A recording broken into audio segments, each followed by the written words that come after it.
Hi, I'm Ethan Anderson. I founded MyTime about a year and a half ago, and it's coming off of my last startup, which was called Red Beacon, that was acquired by the Home Depot. And while Red Beacon was also in the local space, it was about getting bids or price quotes for home service jobs.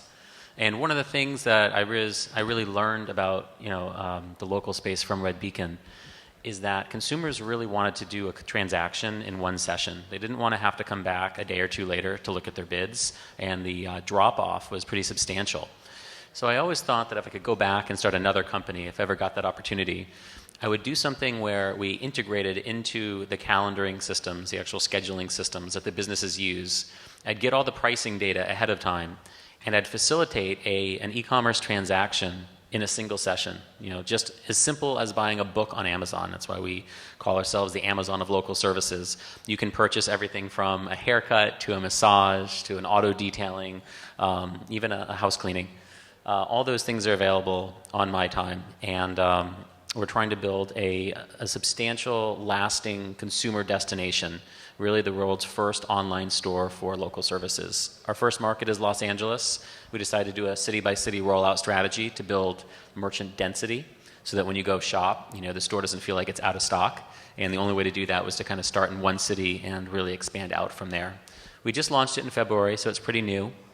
There's about 2,000 or so businesses in LA offering over 1 million appointments a month, and it's starting to really grow in popularity. Great, thanks. Okay, Josh, let's hear from you about Booker. Great, thanks. My name is Josh McCarter. Booker is a service management platform. We like to say that we're transforming the way that local services are managed by businesses and purchased by consumers. Effectively, what we provide is an operating system for these service businesses and then help them automate their marketing and appointment distribution through a network of partners. We started out with a simple scheduling system and really found that we couldn't drive the value to the merchants unless we were more of an end-to-end, all-encompassing solution. And so we started developing additional modules effectively on the platform and went from simple scheduling into CRM, into point of sale, and now reporting that really runs across all of the different aspects of the system. Next thing that we do, similar to OpenTable, is that we also enable the merchants to distribute their inventory, their appointment availability on their website, through Facebook, through a network of partners that we're working with, and really drive appointments to those merchants. Because we're a full end-to-end platform, we can also do all of the attribution. We can see where did the person come from, what did they originally reserve, what did they buy when they came in, and then if they come back, and what's the lifetime value of that customer. So the ability to close the loop on the transaction is something that we do that's very unique in the market. Right now we're processing over 2 million appointments a month. We have about 15 million appointments in inventory at any given point. We did $135 million of transactions last month, on target for about $2 billion this year, all running through our point of sale. We're also now in about 73 countries. Terrific. Okay. Both companies in great spots.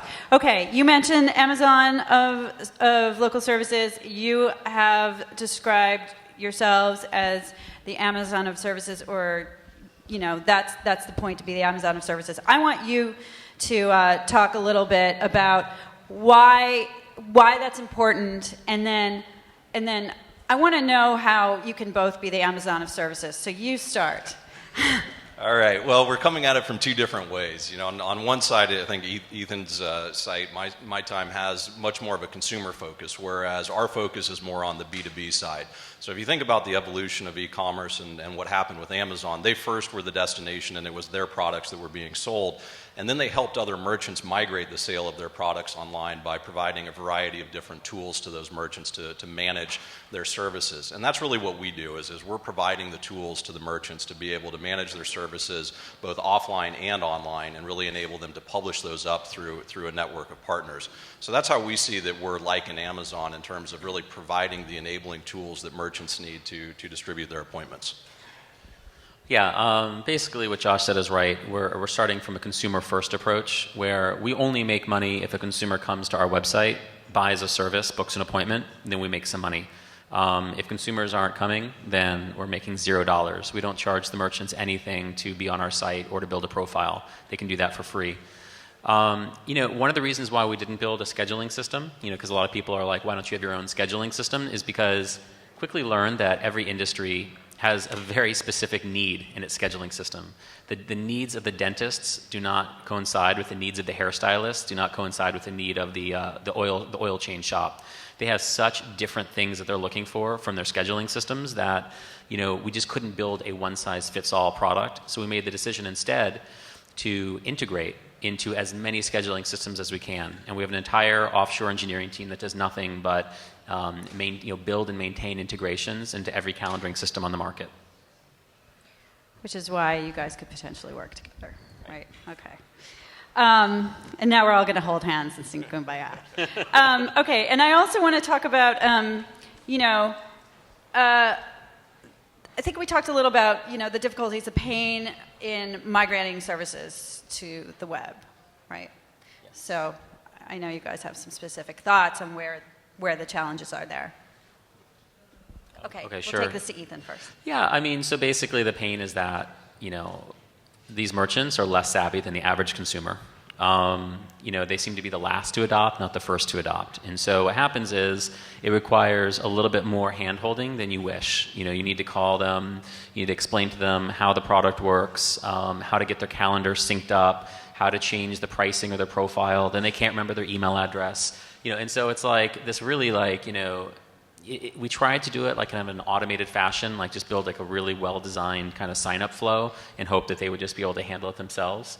But what ended up happening is we went the other direction, the extreme other direction, which is now we almost don't even let them build their own profiles. We have a team of specially trained Odesk workers in India do it for very, very little money. They build the profiles. All the business can do is really claim the profile and change the data in their profile. And we then handle the calendar sync and connection for them. And then we try to train them like how to maintain it from there. But they still call or email us to sort of say, "Can you change this thing?" So we need to kind of get them off of that because we don't want to have to maintain forever. But one thing we have found is that when they've been on the system for a while and they've gotten half a dozen or a dozen bookings, then it really clicks for them and they get it and they don't really need our help anymore. So it's really, there's kind of like a little bit of an onboarding process, and then they're kind of ramped up and they understand it, and then it's the gift that keeps on giving because you're connected to the calendar, you're connected to their profile doesn't change, our churn rate is under 1% a year, and so the consumers just keep on coming. So if you can get over that little hurdle in the beginning, you've got a nice business going forward. Is that how you see it? Yeah, we see it a little differently in terms of what does it take to actually get services online. Again, when you go back and think about kind of Amazon and eBay, getting products online and selling products online is pretty simple. It's, do you have the product in stock? How much does it cost to ship? And what's the return policy? When it comes to a service, you have to actually know who's working when, what services do they provide, in our case, what room or facility do they need to be in, what tools or equipment might need to be provided as part of that service. And so that whole multivariant aspect of actually scheduling services means that you have to have the tools of the businesses to be able to do that. And it's not just for online services, but it's really for managing your entire operation. And so when you think about kind of what happened in the early days of online travel, where there were extranets that people were loading data into, when that became asynchronous with what was happening at the actual hotel front desk as they're checking people in, those systems broke down. And really that's the same thing that happened with a lot of service companies is that they were running these extranets and they just became asynchronous and couldn't actually accommodate people when they showed up. So really providing those tools to the merchants and enabling them to manage their internal operations as well as the online booking has really been the impediment to getting services online. And now you start seeing that there's a lot of companies that are enabling that in different ways. Yeah, one of the things that Josh and I were kind of talking about backstage is we've really, I think both of us have had to develop, this concept of services as a SKU. We've had to somehow structure this very, very messy data. Because the truth is, if you want a men's haircut without coloring, without blowout, at this salon from this specific stylist, then it's actually, that's a very different price than a slight variation of that. And so if you want to enable somebody to come onto your website, book the appointment, pay for the service, you have to know exactly what they're getting ahead of time. Otherwise, all you can really do is like kind of what OpenTable does, which is offer a booking, right? But if you want to go beyond that, you have to really understand the data involved in the actual service. And so we've had to structure that in kind of a very systematic way. Yeah, I think the data part is really interesting because I think, don't you guys have different approaches on who owns that data? How do you who gets to control that data in terms of not just owning it, but interpreting it and then applying it? Who do you share it back with? or who don't you share it back with? I know you guys are pretty proprietary about it. I mean, typically the data belongs to the merchant. So if it's their customer information, their SKU information, we have all of the menu data, the pricing, how much time does it take to perform a particular service. Really, all of that data is owned by the merchant. We do some data aggregation to be able to see what are pricing of services in different markets over time, and we may talk about yield management a little bit later. But that's in terms of how the data is used. At the end of the day, we're processing the data, but the ownership is back with the merchant. Yeah, I mean, for me, it's a hard question to answer. If you buy a printer on Amazon, who owns that customer? I mean, don't both of you? I mean, Amazon has a relationship with the customer. They're the merchant of record. HP obviously owns some of that data. That's the person owns the printer, and they probably registered. We're the same way. Once that customer is on MyTime, they've given us their credit card, we understand a little bit about their lives, of course we're going to try to cross-sell everything. We're going to try to get involved in that person's life. We just launched a favorites page recently, this last week in fact, where you're supposed to put all the businesses you ever go to onto this one page, and we would like to help you manage the services for your car, your home, your body and health, your personal appearance. All of those things should be on MyTime, and eventually a mobile app, which isn't out yet, so that you can get reminded when it's time for that service. You can see the open appointments and book it with one click. You can, your friends can come to your page and see who you use, so it's kind of a social experience as well. So all of that is, very central to the consumer experience in MyTime. And I think that yes, a merchant sends us a customer, but it becomes the data, I guess, is shared. It's a customer in common with both of us. Okay, that's interesting. So if we can touch on the yield management a little bit, and then I want to break into something a little bit different. So, yeah, Josh. Give it. Start. So, there's been a lot of talk about yield management of services, because obviously not all times are created equal, not all services are created equal. And so how do you take advantage of that and really turn it into a good tool for merchants to use? In our case, because we're the system of record, we actually have the ability to see across the entire business, across every day, every service, every month, every employee, what's the capacity utilization. And you can dynamically price based off of that in a pretty strategic way. And it enables us to do some creative things in terms of remarketing back to existing customers, publishing kind of last-minute deals out to a network of partners, all based on utilization. And so we enable businesses to basically set a maximum discount that they're willing to provide for a particular service. We then run the algorithms in the background and basically start feeding out, effectively deals to different partners, and then when somebody clicks on that, they're able to come back in and only see days, times, and particular services that are related to that particular offer. Yeah, in that way we're probably very similar. We look at not just that merchant's calendar, but really the whole industry. Like, for all auto detailers in Los Angeles right now, what is the average utilization? What are the slow periods? And we will discount the times that the business is having a hard time filling, and then try to push those out to consumers to encourage them to book the off-peak times. Okay, we didn't talk about this, but this is just an idea I had right now that I'd like to involve the audience a little and ask everyone to give me a show of hands on which business approach you prefer, you like better. Even though there's a lot of similarities, but they are... One is coming... It's like sixth grade PE class, not again. It's a consumer-facing approach or the merchant-focused approach? Okay, so who likes Ethan? Okay, all right, okay. And who likes Josh? Okay, we're kind of about split. That's great, okay. Now, I want to hear why. So who wants to tell me why? Someone raise your hand, tell me why you like Ethan's. Anyone? Any brave souls? I mean, you said you liked it. So, okay, over here. Can we get a mic to our friend here in the blue plaid? Or if you want to just come up to the mic, that would be great. Okay, perfect. Yeah. I was just going to say it reminds me of Yelp in the sense that consumer first oftentimes works. And when I was at American Express, we became a big player in the small business space because people had consumer cards. And we looked at the data and saw that they were using it for business purposes. So, having consumers and really focusing on consumers seems to be a good strategy. Okay. Okay. Someone tell me why they like Josh's strategy. Come on. All right. Well, I guess Josh explained it. Why it's so great. Who needs to? What?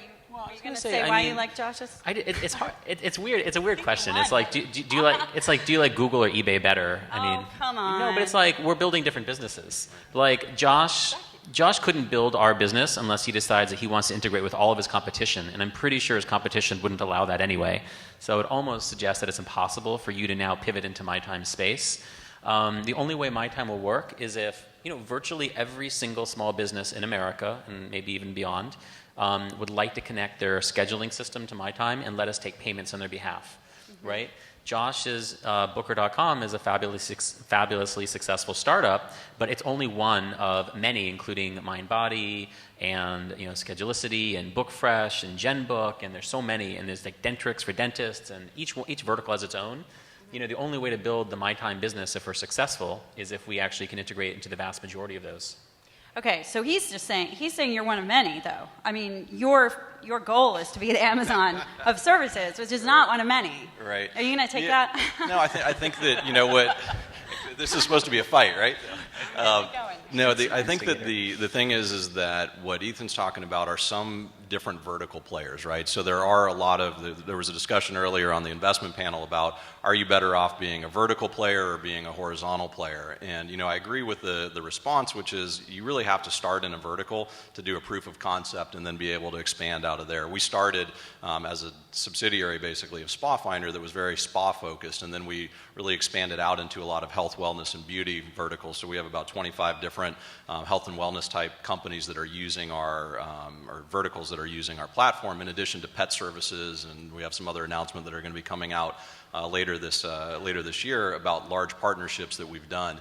So I think that we can actually go into multiple different verticals, and our approach is really to try to find anchor partners that we can work with to get into those verticals and slightly modify the software to make it fit for purpose. Okay, that sounds good. And I don't want to get too much contention going here because it would be great to see you guys all work together, and I know that can happen. So I don't think I have any more topics. Does anybody in the audience have a question or a topic that we want to hit? Well, who here believes, let me ask a question, who in the audience here believes that in 5 to 6 years you're going to be picking up the phone to make an appointment with your local business? I mean, who here uses travel agents? It's like, yeah, maybe occasionally you do, but it's like, to me, it doesn't make any sense. I don't even call a restaurant to book a reservation anymore. It's like, I can't, if it's not an open table, I don't even book it. It's like, I don't even consider it anymore. And my hope is that, the younger generation kind of feels the same way as me, and they would rather make their appointments, manage their schedules, manage the services in their life through an app and not through keeping it on their head. And I don't know if you guys have tried calling local businesses recently. I have. They almost never pick up the phone, even during business hours. It's crazy. It's like really frustrating. And it's a serious pain point. Something comes up, you want to reschedule something, you've got to call them, they got to call you back, it goes back and forth. Why not just pick up an app and press a button to reschedule and choose a different time and then be done? So I actually think that in 5 years, nobody will be calling to make appointments anymore. Yep. It's a great, exciting area. And you guys, thanks so much for being game for our street fight today. And yeah, thanks for your time. Thanks, thanks everyone.